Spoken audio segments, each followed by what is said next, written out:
Welcome, everyone. We are suffering through Smallville. I am Peter. That is Connor. And this is Smallville Season 2, Episode 11. It is called Visage.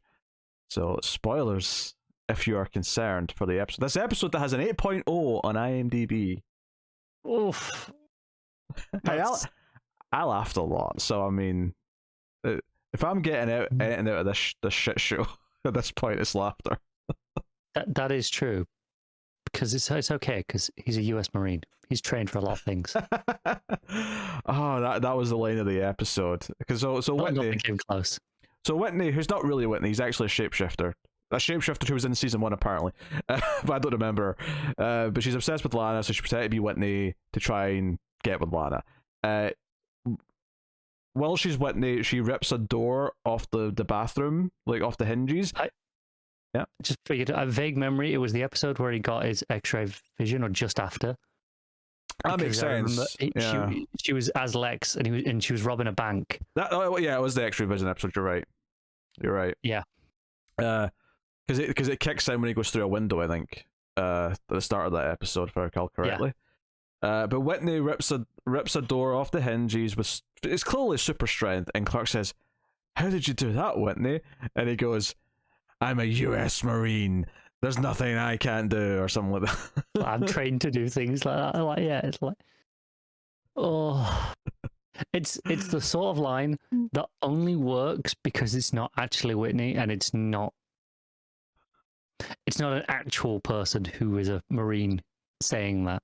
Yes. Right. If an actual Marine said that in my presence, I would burst out laughing. Yes. Whereas in this case, you're not laughing. I mean, you are still laughing at the ridiculousness of it, but you're laughing at the ridiculousness of someone trying to pass that off as a believable thing to say. Yes. No, if they said it after, I don't know, they ran an assault course in like a minute and said, "Yeah, I'm a U.S. Marine. I trained to do that." I'd be like, "Okay, I believe that. That sounds like something you might do when you're training to be a Marine." Hey, but super they learn to rip doors off hinges. That's a key essential part of every engagement. So the episode. If I learned anything from playing Modern Warfare 2 2019? 2021? Whatever the second Modern Warfare 2 game was, the one from a couple of years ago, not the original one. It's that doors are terrible, and Marines should train to throw them off the hinges more. Okay. Well, this episode started with Clark fixing a leaky pipe at the Talon. He's helping out Lana, and he gets all wet. Sounds like the start of a porn, doesn't it? Well, I mean, Lana comes in. Play it like it. Yeah, and she sees his white shirt all wet and sees his abs, and she's like just sort of like eyeing him up, like, oh, like I'm feeling things. I'm tingling for Clark here. He's there to fix some leaky pipes. Yes. And she's like handling this wrench the entire time, all like suggestively. And the whole time, like, they are teenagers. So yeah, basically Clark asks her to come well, actually that's at school later. What happens at the end of this scene? He just leaves, I think. They have like a moment. She's like, "It's late," and he's like, "Yeah," and then they just stand there for like 20 seconds, and it's like, maybe you should go. There's a photo of Whitney in her drawer where he sees, so he asks about Whitney, so that sets up the Whitney comeback. Oh yes. Before we cut to Vietnam, I mean somewhere Indonesia, there you go. But it looked like a Vietnam scene though in another movie, you know, like Whitney's they played it the exact same. Yeah, he's in his gear with a few people and they're going down next to a river. I googled this conflict because I had no familiarity with why US Marines would be in Indonesia in 2002/3. Turns out it was a thing, so fine. Fair enough. Yeah. Like, hey, that's as close as you're going to get to a Vietnam style aesthetic at that time period, right? And be able to play it. So I get why they went with it. Do you think this is because it would have made more sense, given the time period, to be somewhere desert based, but they couldn't go and shoot in a desert? They could shoot somewhere with some forest and a river. So they said, okay, we'll make it there instead. Yeah, swamp. It's a lot easier to find, right? In the US, yeah, in the US. Well, I mean, I suppose you could go to like Nevada if you want a desert, but I mean, whatever. Unless this was shooting in this might have been shown in Canada. It may have been. A lot of these shows do. Oh, Canada's got no desert. Yeah, Canada definitely has no desert. But it has trees. Pretty sure of that. There's a lot of trees. That's true. Yeah. I don't know if that's shit in Canada. I feel like I know a lot of shows do, but I want to say that at least the exteriors of the farm. I don't think maybe they are in Canada, but Vancouver. Oh, there you go. Fair enough. Yeah. So yeah. Fair enough. All right. Well, there you go. Yeah. Easier location. Title music plays. I'm stumped. Okay, let's be honest. They're all at school. They're rabbiting on about something stupid, and then Whitney, like, they just see the shoes walking in slow motion down the hall. You see reaction on Lana's face. Her books fall to the ground. It's this big slow motion. Yeah, officer and a gentleman style thing where he's walking down and he's his regal, he's like smart dress uniform, full dress uniform, stroll like swaggering down the school corridor. And they hug and all that, and it ends in this great moment where the camera, like all the crowd starts to clear after the scene's been made, and it just sort of follows up until you see Clark stand. And this was right after he got her to say yes to come to like a farmer's market thing for the weekend. So it wasn't quite a date. Well, where his mum was working. Yeah, but it was like kind of like he's inching towards that. Yeah, he's spending more time with her. He's trying to like pad those stats out, if you will. And then Whitney shows up. So that was all very amusing. I mean, basically, the big things here is that the Whitney that we see immediately starts getting jealous and angry anytime Clark is brought up, anytime he's around. But we also reveal that he's got amnesia. Now, obviously, that's just an excuse for why the shapeshifter doesn't know anything that happened while the serving overseas. There's another one where the shapeshifter, is fully just pretending to have amnesia, right? There's no like, oh, he's got amnesia. Like it's not a cop-out story beat. It is the character doing the smartest thing they can for once. Yes. Although I think my critique of this Greer chick played by Lizzie Kaplan, which by the way, Lizzie Kaplan has some really awful line deliveries in this, and I know she can act. So much like Amy Adams in the Fat Suit episode in season 1, clearly, even good actors can be ruined. There's a combination of youth and inexperience means they're probably not at their best. Plus, I assume just terrible direction. Yeah, or not even actively bad direction necessarily, but more just quick and efficient direction of just let's get things shot and it'll do. Yeah, I was for Screams. I was watching Ginger Snaps 2 recently. Can't have seen the second one. Oh, I like the first one a lot.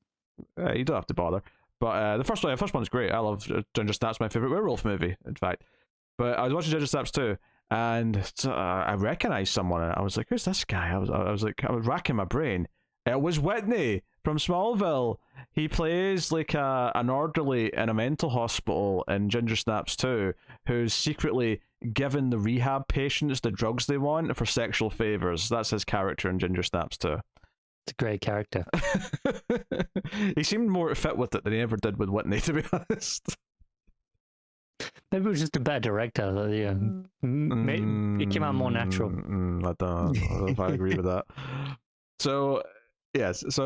But anyway, this is important because about halfway through the episode, after he's yelled at Lana a bunch and stuff, well, he's not yelled at Lana, he's yelled about around Lana and stuff, this army officer shows up at the house, and this is something we've all seen in movies. When a soldier who's away dies, they send someone in a sort of official terms to go to the family and tell them that their loved one has passed away in combat, right? Or they're missing in action or whatever it may be. And so you see this guy arrive, and like Whitney's watching at the window, and you're like, oh, okay, so this is interesting.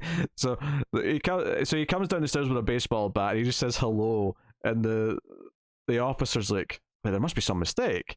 And then I was thinking, oh, he's going to hold the baseball bat to intimidate the officer, and Whitney decides he doesn't want to keep a cover. He just starts bashing this guy's brains in with the baseball bat, and blood spatters up onto his face, and then he turns to not his real mother, obviously, but he turns to Whitney's mother and sort of like moves towards her. I thought he was going to kill the mother. I'm glad he didn't, though, because it gave us the best scene in the episode. He actually goes and talks to Lana first, but the later on we see him with the mother, and it's very yeah, it is very good. I don't know if it tops the door hinge, the door ripping. But that has the best line, but yeah. But I think overall as a package, because when we come back here and he's got plans with Lana, he asked Lana to move in with him, like between these two scenes. And she's like, I don't think so. I'm like 16 and already own my own business. I feel like also moving in with a partner might be just a little too much for me to take right now. Let me live with Chloe for some weird reason.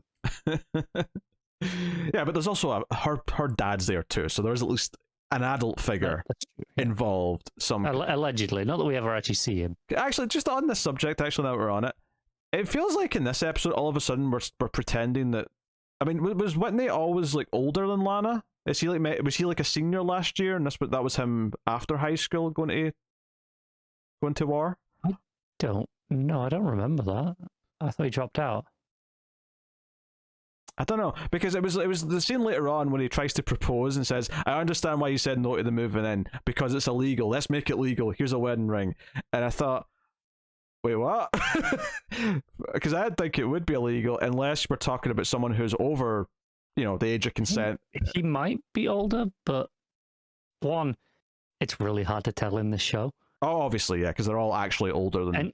And two, if he was older, I don't think it ever came off as a particularly creepy relationship or anything like that. No. It was normal. I mean, someone a year or two above in high school dating someone a year or two lower is not that weird. That's whatever. It's not that way. It's close enough. But maybe in the context of like actually actively getting together, if he's like 18, say, and she's 16 supposedly here, then technically there's a line that's maybe, Yeah.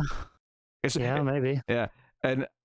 He mentions that his mum got married, or Whitney's mum got married when she was 16, and I was thinking, here's the ring I prized off her finger while she was tied up. And it made me wonder, though, about the laws about getting married, like, before the age of consent in America. Like, exactly how does that work? I think you usually need guardian's permission, right? I assume so. But, like, I wonder, like, is there some states, maybe, where an older man can marry a younger bride like that? I don't know. I don't know. I got my mind wondering about the legalities of all this. I assume it's probably different in every state, let's be honest. Yeah, they probably. They like to complicate things like that. Well, to be fair, the politics of Texas, say, are very different from California, so I understand why, but... yeah. It's just, I don't know, it's interesting. So, this great scene where Whitney's mom's tied up in a chair, and this is actually the scene where it reveals, the shapeshifter. I mean, we already get a sense it's not really him, obviously, but he's yelling at her, he wants to know things, and the question he yells out, proper angry at Whitney's mom, he yells out, "What's my favourite radio station?" What's my favourite radio station? It's such a weird, I mean, so many people don't even have a favourite radio station. I mean, I guess in 2002 you were more likely to, but... I mean... Showing our ages here, right? But you had a favourite radio station. I had a favourite radio station. I didn't actually, no. Did you not? I didn't really listen to the radio even then. Did you not like when you were in the car, there's a radio station you'd fight for, between, No, not really. I'll put that on. I don't want to listen to 3 stations that they're usually on. When I was growing up, there was the local radio, which was, I think, called Mercia. I don't know. It was like the local station. BBC Radio, was it Radio 2 or Radio 5? I don't know, one of the boring ones. And then, if I was lucky, I might have Kerrang on for a bit. Because, yeah. I had Kerrang the channel on a lot at home, but not the radio station. Uh-huh. But yeah, I don't know, I was never a radio person for whatever reason. 4.6 FM, I'm pretty sure that was one of them. Very good. But yeah, I still remember that. He yells it out, and it's so out of context. It's like, why is this the question? Are you making a list of all his favorite things and you're down to radio? Because it's not. Let's be honest. If you're asking someone a list of their favorite things so you can pretend to be them, radio station's not going to be high on the list. Yeah. There is at least a little bit of context after when he says, "Oh, I'm driving Lana somewhere next week, and I need to know what his favorite radio station is, so it's on the car." I mean, that is basically what he says. Yeah. She's like, she's coming over now. The radio station's got to be on the right one when I pick her up. Yes. So. Like, yeah, I get it to an extent. Yeah. It might feel weird if you had like a classical music station on. But then he turns into her true form, the Lizzie Kaplan form, and is like, "Oh yeah," she's like super obsessed with Lana and wants to be with her, which precedes a series of sequences where Lizzie Kaplan is shapeshifting as different people and eyeing Lana up as them. Most notably, so her plan is she thinks that Lana is actually in love with Clark now because she basically does finally admit that she dumped Whitney on a videotape that she sent over. And she's correct. Who's correct? Tina. She's correct to think that Lana is in love with Clark now. Oh, she's right. Yeah, absolutely. Yeah. Of course. It's not just, she shouldn't just think this out of nowhere. So Tina here gets Lana's necklace, which is kryptonite, and traps Clark in the cellar of the farm with it. And Deus Ex Machina, the ship that's down there, magically turns the kryptonite into just clear crystal so that it doesn't affect them anymore. That's the whole thing. Yeah, that's convenient that they can do that now. But we never do it again. Before she meets Lana as Clark, though, she's snooping around her bedroom, so she turns into Chloe to cover her tracks, and we get this insane scene where Chloe's basically, or Tina as Chloe is like pushing, "Hey, but come on, you know you and Clark belong together." And that part I understood, because I'm like, yeah, this makes sense. Pretend to be like a friend and try and convince her as if it's another person saying, yeah, you're perfect together. Like, you know, sort of push her from multiple directions into Clark's arms. I understand that part, but she can never, like, Tina can never, like show any restraint. Like, she always rushes everything too quick. She's always jumping to proposals and moving in and stuff like that. But even in this scene, she can't help but start being creepy and, like, she gets right behind Lana when Lana's just out of the shower, so she's got a towel around herself, and Chloe, who's actually Tina, steps up behind her and starts like breathing over her shoulder and looking up or up and down, and she's got that kind of mummy likey look in her eyes. There is a reason she got put in a mental asylum. That's true. In fact, one of my other favorite lines of this episode is when Clark and I think Pete maybe are talking about the fact that they know it's Tina, and I think Pete mentions, "Oh, doesn't she know you have powers or something?" It's like, yeah, she saw me use them, but when she got put into a mental asylum, I figured, well, don't have to worry about it. Yeah. No one will believe her. It's fine. But it's fine because she committed suicide 2 days ago or 2 weeks ago, whatever it was, by pouring paint stripper on herself and setting on fire. Like that is very specific. But obviously she did it to someone else because Clark was wise to bring up dental records. See, it's not just Bruce Wayne as a detective. Clark's able to do some things himself. He's got it sorted. Who needs Chloe? There's so many characters in the show that get killed or get their memories wiped. I just love that for at least one of the villains, he's like, everyone thinks she's crazy. There's nothing to worry about. It was a fair point. It worked. It's just really blunt to say it that way. It is, yeah. But yes. So Chloe's been all creepy and eyeing up Lana to the point where Lana notices and is like, what's going on here? Why are you being like a stalker? Doesn't say that out loud, but that's what she's clearly thinking. Yep. And then, of course, she goes to the Talon, and then fake Clark, Tina Clark, shows up and says, "Hey, I need to talk to you, Lana. Because I saw you with Whitney, I realized that I was about to lose you forever, so I have to be honest. I love you, Lana."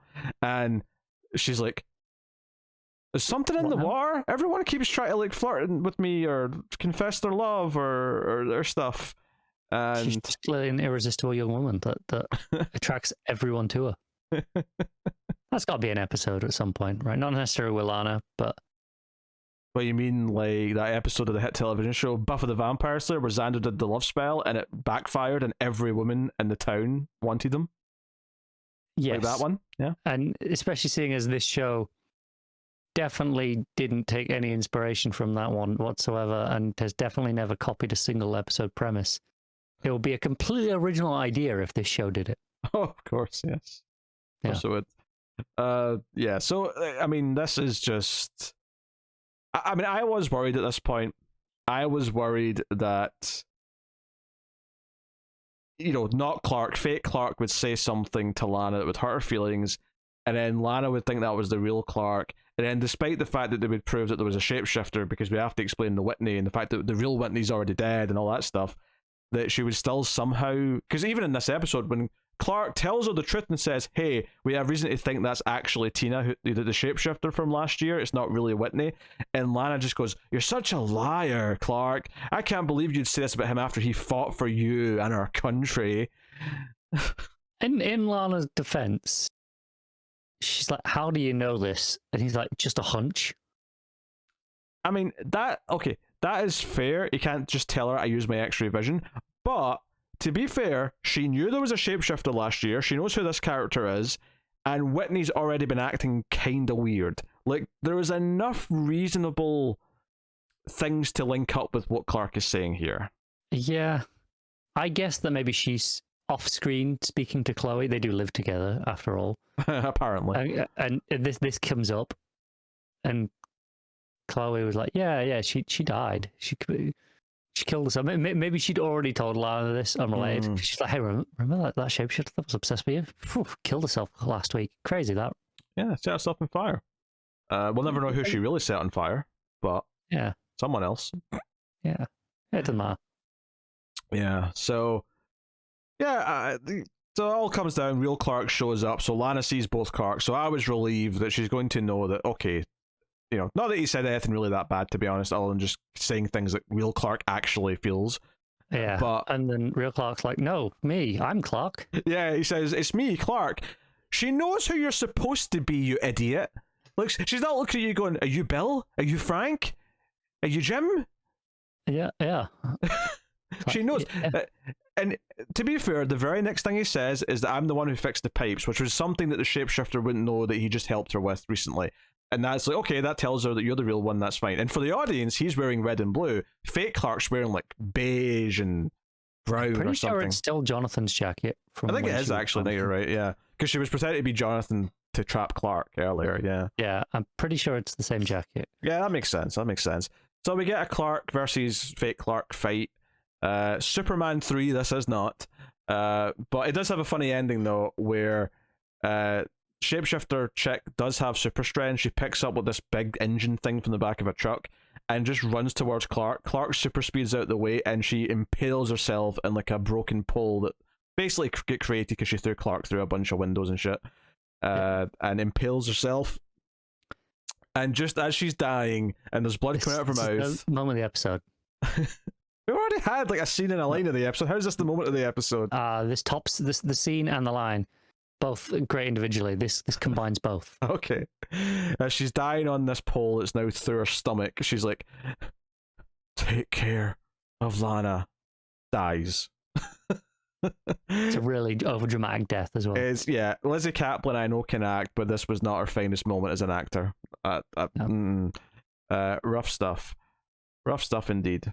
But hey, like, as far as plots go, it's whatever. It actually feels like the episode's about to end, the scene after this, because there's a scene where it confirms that Whitney's really dead with the Kents, and they're saying, how are you, Clark? And obviously inside, we know that Clark's doing jumping jacks and like, hip hip hooray, the competition's gone, Lana's all mine, screw you, soldier boy. That's what he's thinking.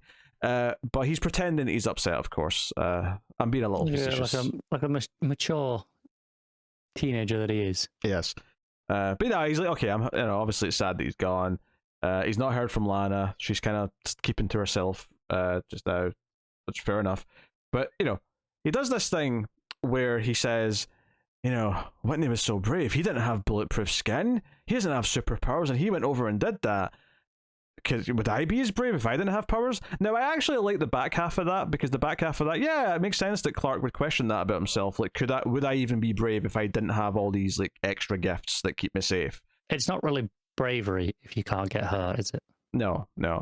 But yeah, I mean, obviously Clark's strength of character, and obviously also several stories throughout the years where he does lose his powers for, Smallville itself is going to do a few of those, I'm pretty sure. So we're going to see that he is brave. We must have had one already. We probably have. We did. They swap bodies. They swap powers. Does the other guy have powers?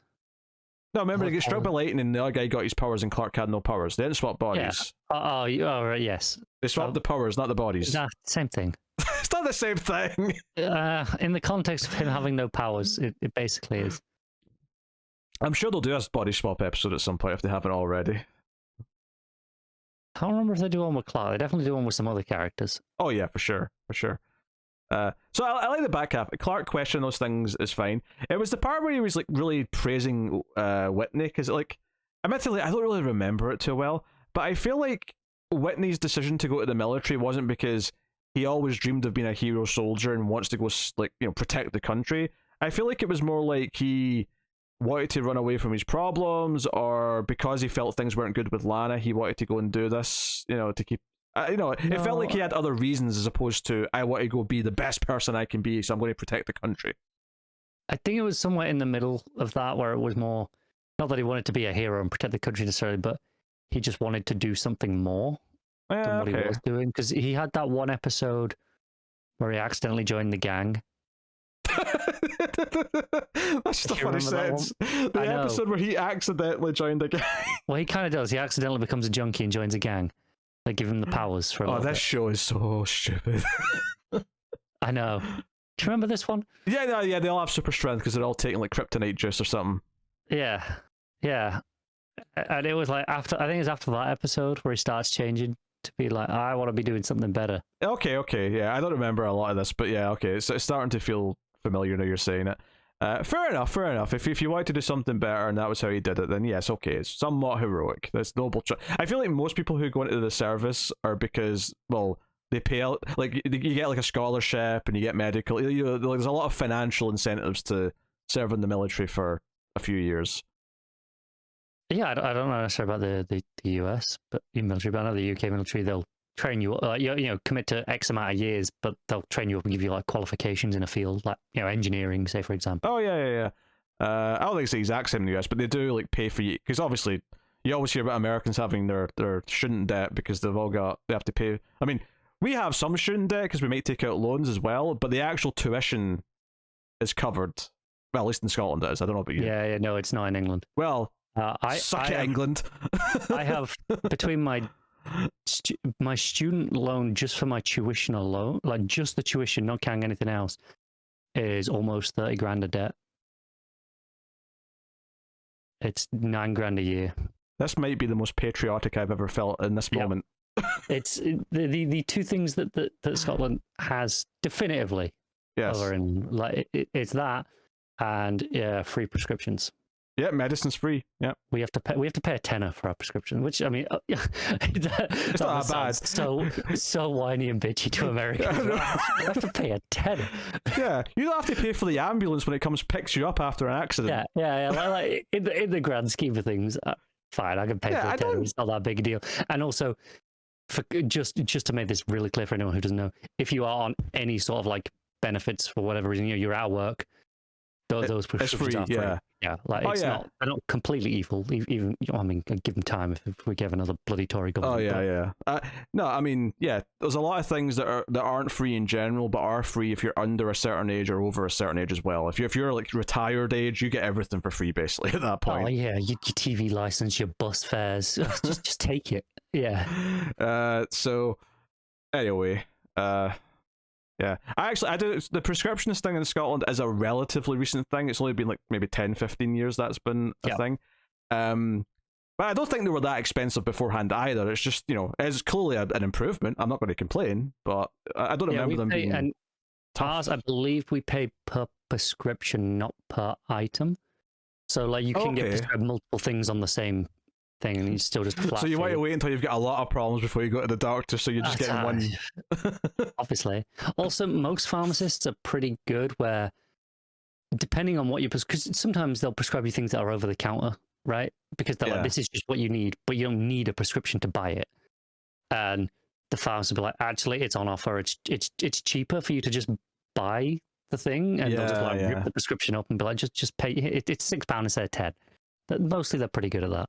Yeah. Anyway, sorry Americans for just telling you. We're really rubbing it. I'm here bitching about this tenner that we got to pay. I'm crying. Yeah, I've got a little student debt for the loans I took, but it's not even close to 30,000. 27 plus the loan. Now my loans are I can't remember off the top of my head because some of mine was a grant because my parents aren't under a certain amount. Yeah, I had a grant too. I think if your parents earned over a certain amount, you could take out the same amount that I got, but like all of it would be a loan. Where for me, like half of it was a grant and half of it was a loan.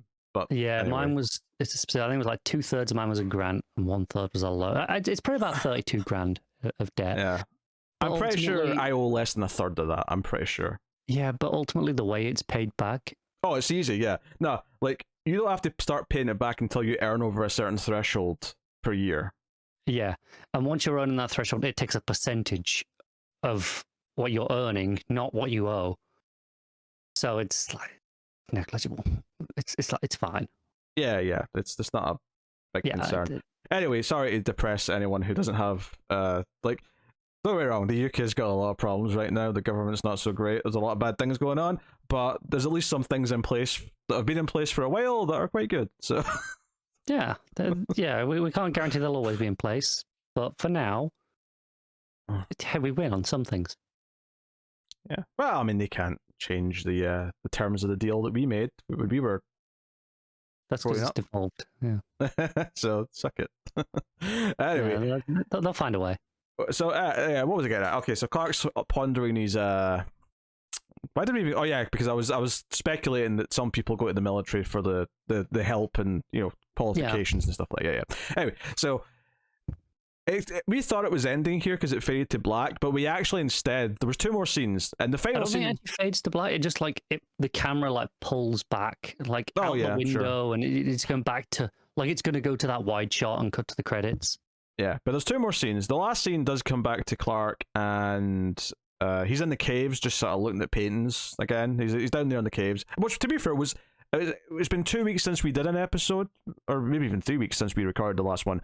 But that was last episode, so it is fresh in his mind, I suppose. That he's still kind of obsessed with all this. And Lana walks in, and I burst out with "Why is she in the caves?" Now, to be fair, the very first words out of her mouth are, "I called your parents and they told me you were down here." So that's fair enough. She came looking for him because she knew he was here. But for a second, it was just like I was passing by. I come down here sometimes. So I passed by. Yeah. It's in the neighborhood. But she starts crying because she feels bad that she sent a video saying, "I'm breaking up with you," and then he lived a little bit and then died in combat. And she feels bad that he died thinking, "Oh, I've not got Lana." Because She's taking the assumption that he wasn't fighting hard enough because he didn't have her to come back to. Well, I don't think it's just that, but I think now she obviously, if he lived, then she would need to break up with him still. But I think there's a weird thing here where she's thinking that because he died, I could have just not broken up with him, and he would end his life thinking I still loved him, and he'd have that happy thought to hold on to, and then it doesn't matter that I didn't break up with him because he's dead. I still got my end result. But yeah. But she's crying, and she's like, "Everyone who I've ever cared about has left. Nels went away. Wendy's went away." So it's all building up to, of course, Clark saying, "I'm not going anywhere." And sure enough, he says that once he's hugging her. She does have to explicitly ask him to tell her that he's not going anywhere. Well, she goes on a whole speech about how you're the one good, consistent thing in my life. I don't care if you have secrets. You're there, and you're the consistent best thing that I have in my life. To which we both went, so not that keen on Chloe then? Who just give you a place to live? No? It's just a room. Nothing more there. So the episode ends with them hugging. I wouldn't even mention the song that's playing in this last part. This is we got some Gary Jules Mad World going on. Oh yeah, it was big at the time. It was. This was just fairly recent after Donnie Darko, which made it big. I don't like Donnie Darko, but it's a good song. I can't deny it's a good song. I like Donnie Darko more than you do, but it definitely led to this song being overplayed in moments exactly like this. Yeah, I mean, it's been long enough now that we can. I don't think you're bothered now, but that at the time it was going to bother you. Oh yeah, 100%. I would have been rolling my eyes, being like, "Ugh, this shit again." So that was the main plot, which it's a bit of a roller coaster. There's a lot of funny moments in it, like not the fake Whitney yelling at his mom or talking about being a Marine or just being a psychopath. With a baseball bat. Yeah. All that stuff was entertaining. So for what we watch Smallville for, which is for it to be bad and make us laugh, it's a fairly successful episode on that front. Aside from the B plot, which is dull as shit, which we've not even mentioned yet. Lex. It's just Lex and his doctor girlfriend, and we've done like it's been a few episodes since they met, right? So it's like, okay, some time has passed, they've been dating, that's fine. But it bothers me that we haven't seen her in an episode where they're just a couple for the whole episode with no conflict. Like, why can't she just be there with him in a scene like, oh, we're going out to dinner after he talks to Clark or something, It's like something like that. Instead, the first time we see her after they actually became a couple in that previous episode is him whipping out photographs with her and Lionel going, I had a private investigator following Lionel, and you were meeting him, you conniving bitch. And she's like, took $100,000 from him. And she gets very upset and thinks that he's invaded her privacy and storms out. Which he has. Yes. Well, yeah.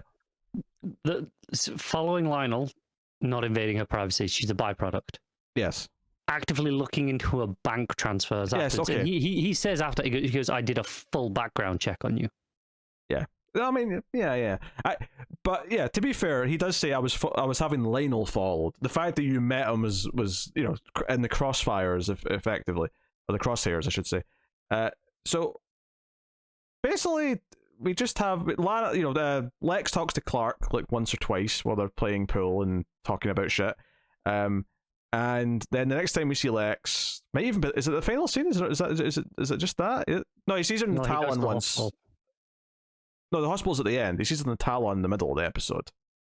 Yes. Because she's getting a coffee, and he tries to talk to her, and she's like, I'm not entertaining this conversation.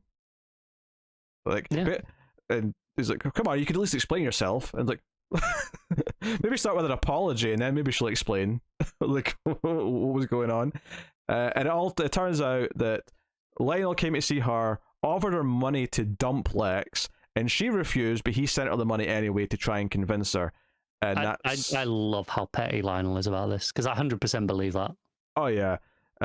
Although I don't want to spoil future episodes, but I feel like I remember her turning out to be a bad guy eventually. So I don't know how much of this I actually do believe with that hindsight. I think both can still be true. Well, they both can be true. They both absolutely can be true. So their final scene is just Lex going to the hospital. She doesn't want to hear from him, but he starts telling this sob story about how horrible a father he had. He starts, my mum died, and it's miserable. I put a wall up around my heart, and I kept building, and I want to break that wall down, but I just do not know how. Can you help me? Fix me. Heal me. You're a doctor. Heal me.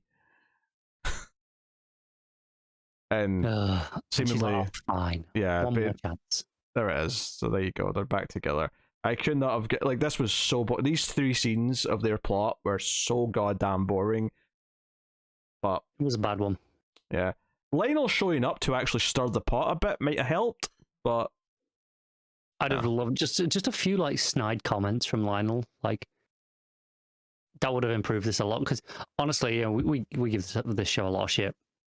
Deservedly so, but Lex and Lionel, they're probably 2 of the better actors on the show. So when you have those 2 just sniping at each other in a room, that tends to be reasonably entertaining. I mean, I think those 2 plus Jonathan and Martha all coming out looking really good, because the comparison we have is like Clark and Lana in a typical episode. So yeah, in all of their defenses, they've all been good in other things as well. Fair. But, I mean, yes, they probably look better because of the comparison as well. Yeah.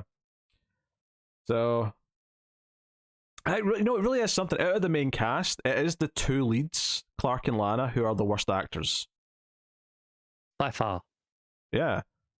And again, I've seen Tom Welling be better in other things.